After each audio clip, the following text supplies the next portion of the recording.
All right. Yeah. We're today with the Jeremy Nitta from Trxtr.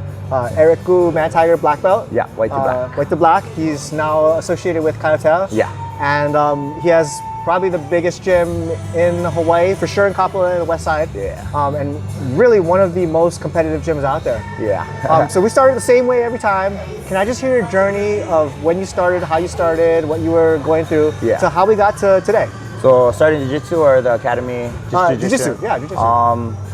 I was working at Cycle City Harley Davidson, and if everybody knows the viaduct traffic when I get off at work at 5 o'clock, I just getting to work. I lived in Waianae, it would take about an hour and a half to get to work, hour and a half of traffic going home.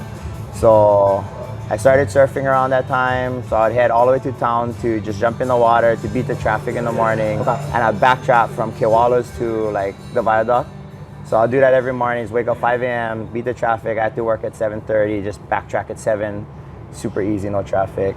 And then during work, just work, and then afternoon, it was just crazy traffic from the viaduct to like Eva Beach, and then they were redoing the pipes in Nanakuli all the way to Makaha. Okay. So that was like another hour and a half. So I was like, I gotta find something to do. I started going 24-hour.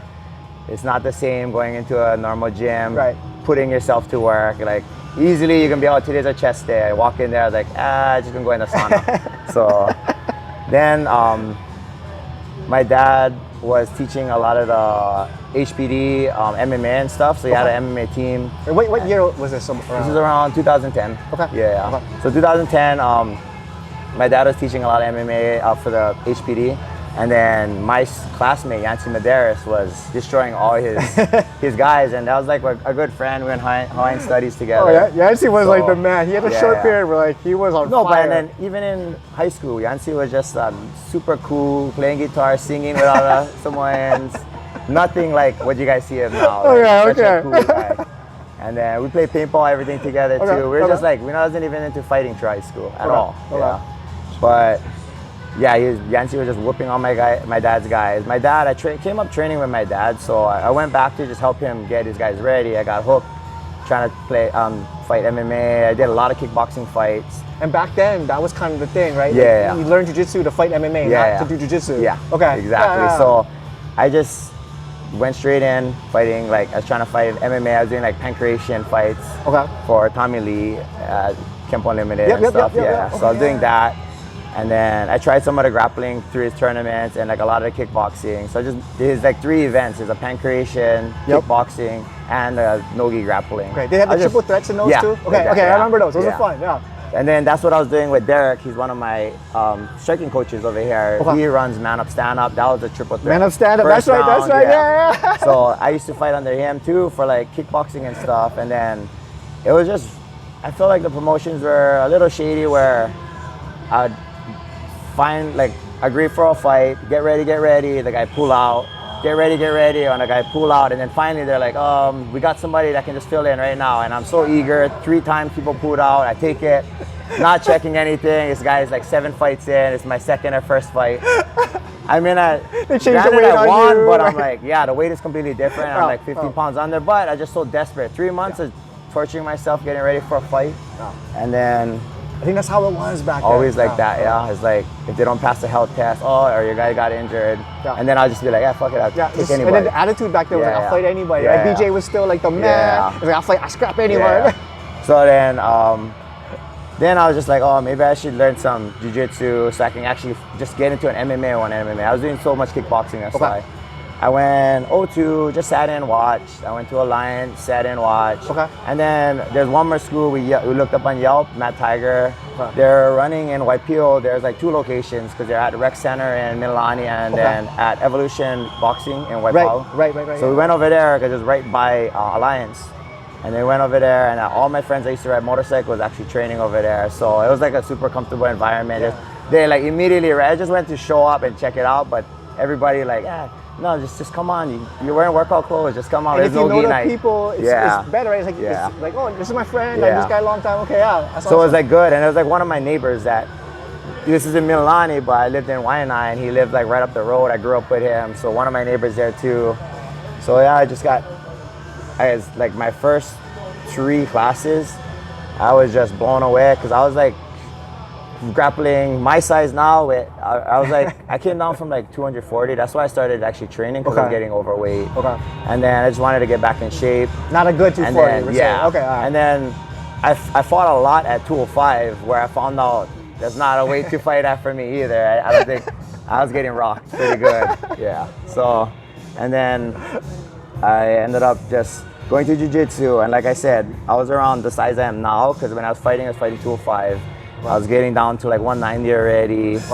And then I started Jiu-Jitsu, and guys like your size that I'm training with, I just was like making up the excuse. These guys are on steroids, because I cannot move them on top. They gotta be cheating. They gotta be cheating. I'm right? on them. I cannot control them. They're moving all over. So I was like just blown away, just thinking like, oh, these guys, like asking them how much they weigh, 160, 140, and I'm like, what the hell? Like, I like 3 rounds, I'm like walking outside, about to throw up. So I was like more mad, where I was like, no, I'm coming back and I'm gonna figure this out. Like, I don't, these guys gotta be doing something. There's a secret. So came back, kept catching crack.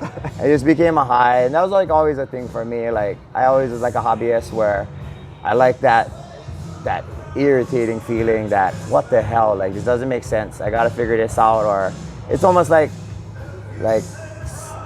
somebody talking to you about somebody, you remember their name, their face, but you cannot like quite remember their name. It's gonna bug you, yeah? Right. That same feeling with every hobby that I ever got. It's like, until I get it where I'm like,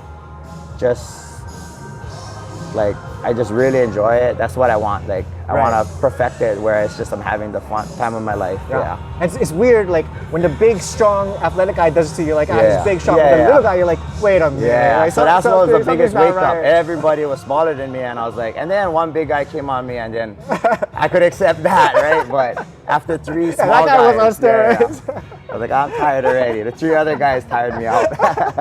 But yeah, it's just. Oh, that's funny. So that's how I kind of got into it. Then 2 months in, like, I was moving good, so Eric kind of told me, like, you know what, there's Naga coming up, everybody's getting ready, just throw yourself in there, like, and I just like did. 2011, 2011, yeah. So Naga was still like a big deal. Yeah. But the guys don't like, they don't remember like Grappler's Quest and even So, like, Five for a little while, right? These tournaments we don't talk about So now, when I they were big. Once I got in, I guess there was like other tournaments, like Pacific something that was down here, but that just stopped as soon as like Triple Crown and Naga was the only tournament. So when I was coming up as a white and a blue, there's like rarely anything. That's why I still went back and did Pancration while I was a white belt, blue belt. I still did Tommy's, always his Quest for Champion, just because you had all those. But I never quite do man up, stand up, because I was just done getting punched in the face. So I went back doing a little bit of that, but just when I was teaching and stuff over here. But other than that, like, I did, I think, first 2 months in training, just beginners, won no-gi, and then I got silver just by, I don't know, just by decision, 0-0. No one threw up anything, but the guy was a little more aggressive, so they gave him the win in gi. And like, even I go plotted the guy in the finals of no-gi, and I never saw it before, but I just kind of made it up on the go, where Eric got questioned, like, what level am I? How long have I been training? But I'll only be training 2 months. That's one of those moves where you're like, wait, I just went from a plotter. The guy turned back, pressured, and I grabbed my toe behind his head, and I choked him with that. So it's like, so I got like put on the side question for winning no-gi, and then just back to back, I just started competing. I think there was a Baja Invitational. Our school showed up, and then. I think a lot of people boycotted this school, like most of the Helston schools. So it was like Mad Tiger, and we brought a lot of guys. And Baja was expecting it to be spread out with other schools. But since everybody boycotted it, it was like Baja and Mad Tiger pretty much. And then, so practically the first round, I think they just threw a bunch of guys in the, and like, I made it down to middleweight by then. I was like 170. Oh, geez. So we were all like, it was a big, it was a big division for all of us. Like, I had 5 guys from Mad Tiger, 5 guys from Baja. And then we all fought. I think everybody on Mad Tiger kind of won. So we all were fighting each other after that. And then I beat all my teammates to the finals. And then, so 7 months in, I got my blue belt. I did like Naga, Triple Crown, Baja Invitational. And I kind of beat everybody in my division from my school too. So I got my blue belt. Did a Triple Crown right after that. Did super good my first Triple Crown. Second Triple Crown, like I think I did intermediate already. Then I tried to do expert. This is what, like what, a year of training? Yeah, I got handled like a year and a half almost in my second Triple There's Crown. some step ups though, like, like beginner, intermediate, and like advanced, and then expert. There's no cap on expert, right? Yeah. So I did advanced, and then I got my ass handed to me. I had a good battle, but it was like, and then I had to just constantly throw myself in there too. Yeah, you kind of backtrack down a division after you throw yourself there. Yeah, once you're there, good, though. We're fighting here or up, right? Yeah. Yeah. Oh. Yeah. So, and then that's it. It's like a lot of people, a lot of my sponsors then already, once I got my blue belt, I was competing nonstop. So my first sponsor was a friend, Yuki, kind of trained at Alliance. Okay. So he sponsored me like a clothing brand. They had J Spirit, now they're Royals. But he paid for my tournament entries, which helped a big time. That helps a lot. Because I was like, friggin' 23, I think, just training, still going out and stuff, just trying to ration my money, all of that. And then and tournaments aren't cheap. They're not cheap. Yeah. And then so I'll just, like always pay for every entry, every division, and I'll just throw myself in every division, nothing to lose, nothing to lose. Yeah. Learn so much from this, win or lose, regardless.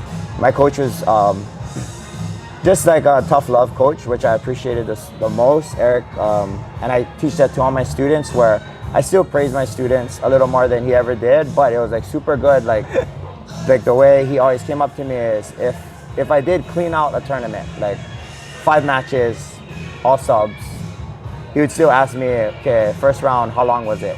Oh, 3 minutes. Okay, what did you do in that 3 minutes that slipped through the cracks? So I would always, winning from a blue belt all the way to a black belt, even if I won in 1 minute, there are things that I had in my head that I was trying to attempt, but the guy did a reaction that threw everything off. How could I have controlled them better to get what I wanted to initially?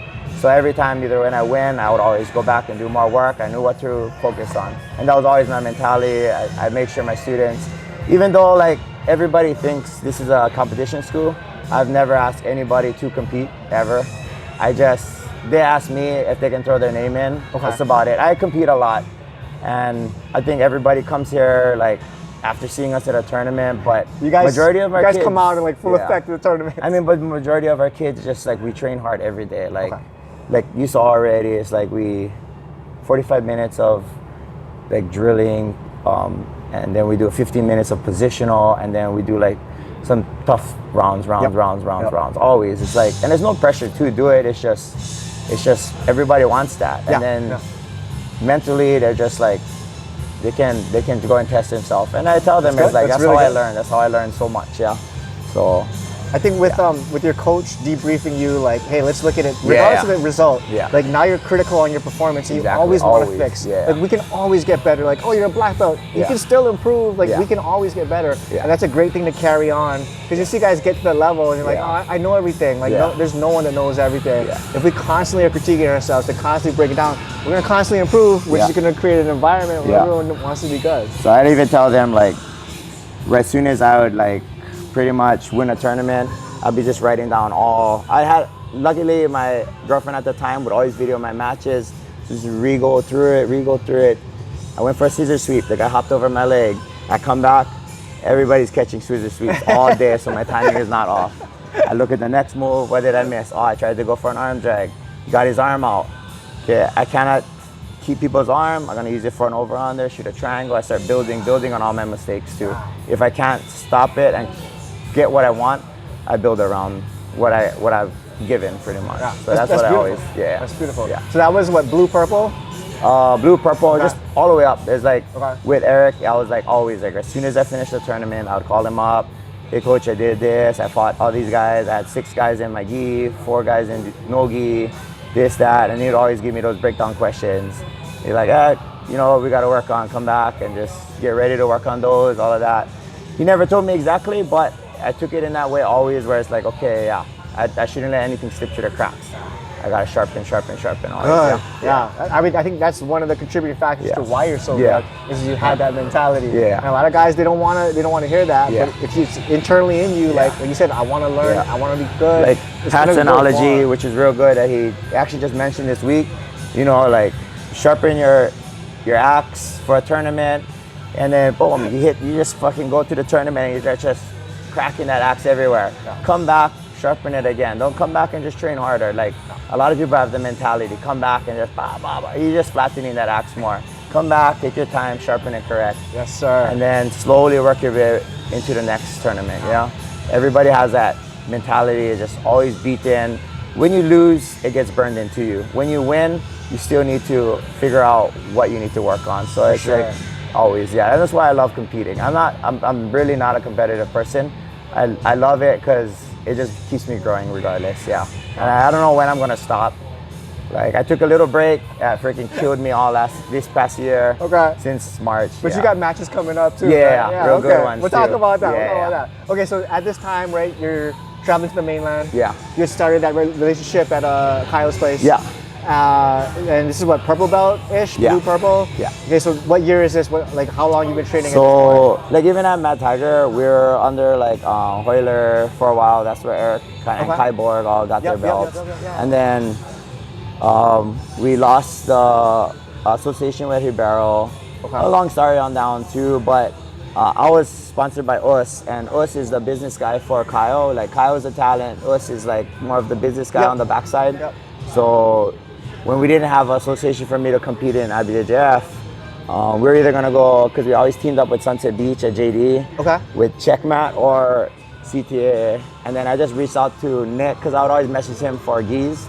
And then he was like, oh yeah, just put it, we'll sign for you. So I was competing at purple belt a lot on the CTA, brown belt, and then black belt at CTA. So that's my connection with them, just through Nick mainly. Nice. And then I would just travel up there. I was breaking down where I think my first year at brown belt, I went up there just to compete at Pan Am's Worlds. So once I got my brown belt, I tried to do Seattle Open just to get like a warm up. Because in 2 weeks later, I was gonna fight Nogi Worlds at brown belt.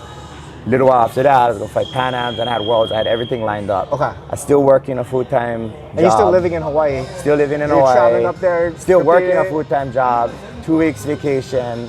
I would kind of ration my vacation where I would leave on like a Thursday, try to get a little warm-up training up there. So that's how I know Ian and Evan. I went to Street Sports up there.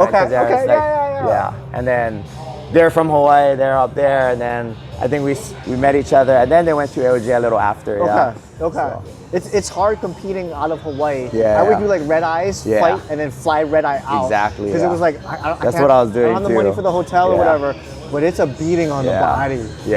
Oh man. But it just would be like more like mental break where honestly I'd be like crying under the bleacher just because I was like working a full-time job, trying to put in the time morning and night, training, everything, traveling, paying for a rental-car, a hotel, the plane ticket, the tournament entry, but I had sponsors for some of that stuff at least. I had other sponsors that were paying for tournaments, so I would just consolidate that to try to pay off majority of my trips too. And pretty much like I would just call it like IBJJF, you get your freaking t-shirt back then, my $1,000 t-shirt, I just call it every day. Every time I go up there compete, I just go get my shirt, I'd be like, take a picture on my story, my $1,000 shirt, out first round, and my acai bowl. So that was always that thing. But it's just like, first year I always do bad, second year, but my first year, just coming out of Hawaii, I just always wanted to scrap. Like, no position, then submission, anything like that.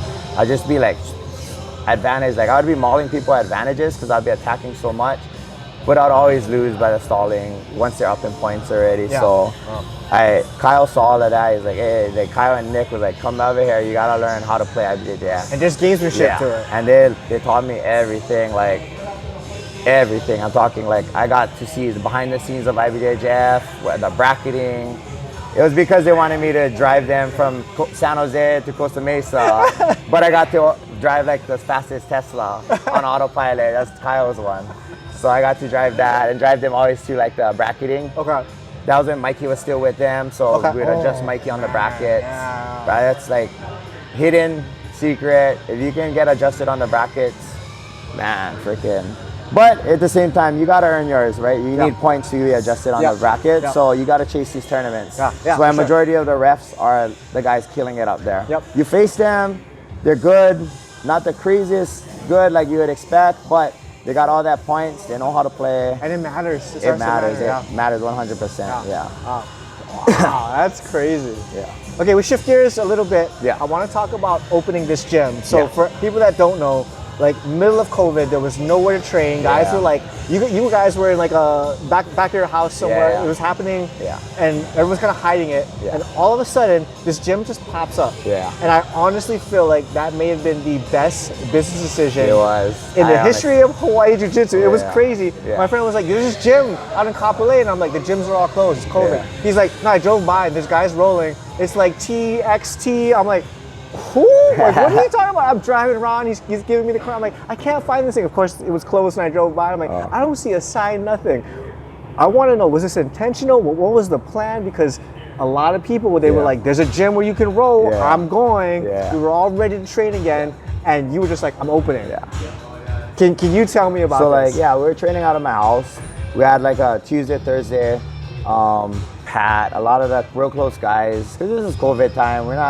I'm not trying to disrespect the law or anything, but I mean, being athletes too, you know, it's like in Jiu-Jitsu, if you're not healthy, you're not 100%, you feel like you got COVID, you're not gonna freaking train. I know there's people that can be super addicted to it, but the guys that were coming to train with me were like high level, like Pat them, where it's just, we know it's like, I'm not feeling good, like something is a little weird, I'm not gonna come out and train. Real guys pretty much, right? So we always had a solid crew. We'd go and hike my mountain. I live right by Miley Pillbox. So we would hike that as a warm up, go across the street, jump in the water, rinse off, and then I had mats, like a good 13 by 25 on the side of my house. Every Tuesday, Thursday, we do like stand up, and then we do no gi when we do stand up, and then other days we just do gi all night. I would actually like run it like a class too, show us some stuff. And then I think before COVID even happened, I quit Cycle City. I flew up to San Jose to try to get ready for a lot of tournaments. And so COVID happened when I was like unemployed. I was just chasing, competing. But I hurt my knee, came back, and then I was just working at Mad Tiger. But majority of my money was coming from, I was like going to like all over the island, teaching private lessons to the police academy, all over, like my students at Mad Tiger, getting ready for tournaments. I was just hustling with all my privates all over, and then teaching class too over there. And then COVID happened, started teaching still yet, and Waianae, inviting everybody, like all over. A lot of the Monster Street guys would actually come by. So that's how I got super good connections with them, always with that. And then I think my dad and my mom then, when Tier 2 opened up, that's when gyms started being able to open. That's when I was just, they're like, let's open up a school, let's find a place. They're looking, constantly pitching it. I was like, whatever. So my parents was the one who wanted it, because I taught my dad, like I would go teach all his guys at the police station, and then I started doing privates for them. I was trying to just do it for free, just give back and stuff, but then they're like, they appreciated it, so they would always slide me something, and then I was just doing that, and then my parents were like, no, we just got to do this. And then we found another place. I hadn't even my video. It's like they gave me to run around. They wanted me to write a whole like story on like how I'm gonna run a business, everything. I'm gonna keep it safe to run through COVID, nothing. Make sure we have enough students to pay the rent. But it was like it was just like a way of like brushing us on the side. So I did all of that. I did the LLC, everything. It's first time doing anything like this. I was always like, I was horrible at like book smart stuff, honestly. I just was like a spaz in my entire life. Just hobbies. Even not even in school I was that good. But yeah, it's just parents, that place kept giving me the run around, and this place popped up, and then they're like, oh, we can take the keys November. So right there, like it's like in 2 weeks, they're like, I was like, whatever. It's like so much people just give us to run around, then boom, we got the keys. And then 2 weeks, built out. The other black belt at Mad Tiger owns a painting company with his wife, so they help paint everything. My friend owns a scissors lift, so I was able to like just round it over, dropped it off. My real good friend that I rode motorcycle with. My cousin just built the changing rooms. My old training partner at Mad Tiger, we did the flooring in the front. And then we just kind of marked up where the mats wanted to lay down. This was going to be all workout equipment, and we had it. Now they're in storage units and all up there because we all grew. We had to put more mats over there. Right. I mean, all these mats were at my house, like where I would train in my living room if I just wanted to drill. Right, you would just and then I brought everything here just because like need more space. I needed more space. And mat space is a commodity. Oh yeah, for sure. And then it's just classes never really did change since I opened. We've just been thriving, growing, trying to look for a new location. But it was definitely like the best choice because I was a brand new black belt. I got to fight a few times, 2 fight to wins before COVID hit. Okay. So, and I won. I got good performance on my fight to wins. Sub of the night kind of stuff too. Nice. And just when I opened up, a lot of schools wouldn't open up, especially on this side yet. Yeah. And then peak, everybody was out of shape. I was training, so even the ones that I heard of before, like I know the scene. So someone comes over, I'm like, oh shit, this guy is really good, but they're out of shape. So I got to grow with everybody again. You know what I mean? Yeah. We were all out of shape. I was like had a little more edge because I constantly was training at least Tuesday, Thursday. Right. So it was like perfect for me. Where I did get injured a lot. It was more so finding a balance of running a school, keeping my body healthy, keeping my mind healthy, which now that's like the biggest thing for me. I still train hard.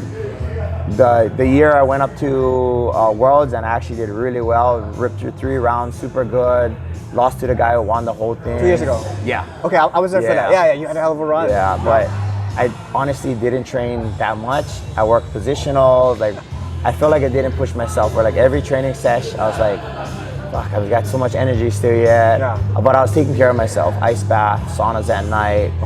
Like, I would say it doesn't matter if you're older or younger. It's like that mental stress is everything, where it holds weight, everything. So even now my students, I help them out more. I was like, just train hard, sweat it out. Now it's like, if I can stress myself out on a low impact through like a cold plunge and a sauna, 20 minutes at night, 7 minutes in the morning, like my mind is always at ease throughout the whole day, and my weight trims off. I train with a clear head always. Training intelligently, right? I mean, like people smoke weed and stuff. It's just because it like puts them in a tunnel vision of what's there, and that's what it does. It kind of like everything that you're worried about, your body's been stressed out in the morning and at night. Yeah, so that's the biggest belief I can believe in, and like that kind of therapy with doing a lot of this along with surfing and stuff. I do all of that, but yeah. That's awesome, man. Okay, shifting gears just a little bit, you have a match coming up. Yeah. I want to apologize. I did an interview with Mikey Tengen. Yeah. And I blanked on your name. And I put it online. I was like, man, you know, the guy. And I'm like, he's my friend. I train with him. I can see your face. Yeah. And I'm like, I didn't want to say the guy from Trxtr. Yeah. And I was like, so I want to apologize. No, I completely blanked on your name. But you have a match coming up. You had a hell of a match at Submission Battleground last year. Yeah. Can we talk about who you have this year? Yeah. So it's another one where last year was Hunter. He smoked me in like 45 seconds. He had a triple crown. I was a purple. He was a brown belt. Okay. How long he just came back from, this is a while ago too. Yeah, like easily like around 10 years ago. Okay. Yeah. Nogi, the same setup he was shooting for, which I was like, freaking flashback. He went for that Choi. I got answers now. To that Kimura. Yeah, so luckily I was like kind of getting ready for that. But this year it's another guy I lost to at Blue Belt, Evan Isaki. Okay. Real good friends with him. Evan's a monster, We're solid, we're good friends. We all came up together. I fought him at Hawaii Masters, one of Nitta's tournaments way back. Okay. Yeah, the first one. Yeah, I remember those. And then it was like a simple mistake. Evan was playing a real good spider lasso. I couldn't pass. I sat back, trying to hit my knee. He sat up, 2 points. And then I ran out of time. I lost in the 2 points. So, yeah. I was looking forward to this. Evan's Jiu-Jitsu is super nice. As long as I remember when he fought Fowler, I think I seen him fight Adrian Lee at Naga. Beautiful performance always. That is like super stoked for this. I don't look for any easy matches at all. I always want to challenge myself. I respect Evan so much. I respect Hunter so much. I always want to lay it down. Win or lose, it's just that chess match where I can learn a lot regardless. Yeah, if I make a mistake, I can go back on my video, especially on these super fights. It's in every angle. I can perfect. I teach all my students. I tell them all my mistakes so they don't have to make it too. So that's why I still put myself out there too. Yeah, Evan's got a hell of a gym out there too. He's got some killers. Oh yeah, and we cross train. A lot of our students are from Kauai. They go over there, so they know whenever they're over there, I take care. I'm super good friends with Ian. We surf. When he used to come visit Hawaii, I had extra boards. Nice. Wake up early, pick him up in town. We go surf. Back when he was at AOJ. I love the environment now. We're like, we know each other. We're cool with friends. But like, we're still gonna go after it in tournaments and super fights. Yeah, that's I awesome. mean, that's it. It's like we don't need to go out there to like really intensely hurt each other. I think we're at a technical level where we know it's checkmate. We don't have to like. I mean. To each his own. Some people like to rip it. It's just their style. But I'm out of playing in jiu-jitsu. Even in a tournament, I feel like I'm having fun. You see me like pumping up the crowd, whatever. Yeah. Hell yeah, man. Yeah. Well, I don't have any other questions for you. Is there anything that you would like to talk about? Not really. Just I think just people's idea of how they should be training in jiu-jitsu, where I've been implementing that a little bit more on all my students. One biggest thing, just because, you know, like people say there's that blue belt-itis where blue belts always disappear. It's just what I see the most and what I've seen for the longest, but I've learned to kind of describe it to my students and keep them always hungry in jiu-jitsu. And so normally as a white belt, you find all your moves that always work for you, your sweeps, your submissions, your passes, and you constantly use that. So when you get a blue belt, people start saying like, you know what, I'm not gonna let that slide anymore.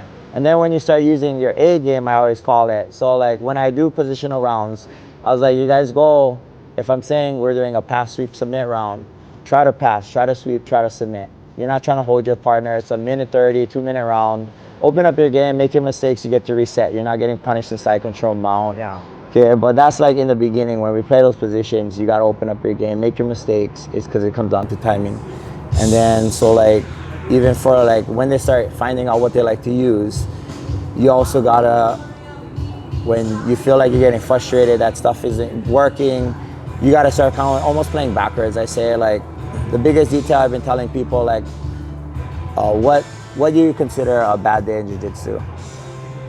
It's always a good day, right? Yeah. But that's why at our point, but some people's common question is like, oh, if someone passes my guard and I'm stuck in side control, I was like, I always ask the lower belt, especially if they're like, coach, nothing I'm doing is working, nothing I'm doing. I was like, what are you doing? It's like, I do this sweep, I do this, I'm doing your sub, everybody's stopping it. I was like, and then you gotta just try something else. Like, what do you not like to do? What do you not like, where do you not like to be? Oh, I don't like to be in side control. I don't like to be on the bottom. I was like, you know what, majority of your bad days are you getting put in the position that you consider a bad day. So when you come to jiu-jitsu, yeah, like I just tell them for 1 week, okay, if right now you feel like you're getting frustrated with jiu-jitsu, come to jiu-jitsu for a whole week and play your bad positions. When you play your bad positions and you make a thing that makes jiu-jitsu a bad day, a good thing, and you have answers to it, you're not gonna have bad days in jiu-jitsu anymore. Yeah, that's beautiful. Yeah. That's beautiful. So that's what I've been kind of teaching my students. Train your weakness and then you enjoy train your it all. weakness. You don't have don't have those bad days. Yeah. Oh yeah. Yeah, like the simplest way. Like there's a bunch of ways of explaining it, but people have been understanding as long as they say train your bad days, train for your bad days. That's beautiful. Yeah. That's beautiful. Yeah. Thank you. Yeah. How can we find you online? Where's the gym at? Usually I'm active on IG, TRX, TR1, and then I run the Trxtr studio. So, but any membership stuff, there's a members only, but you can just message whichever one if anybody wants to find out anything. Okay. Yeah. All right, right on. Yeah. Thank you for your time, sir. Thank you.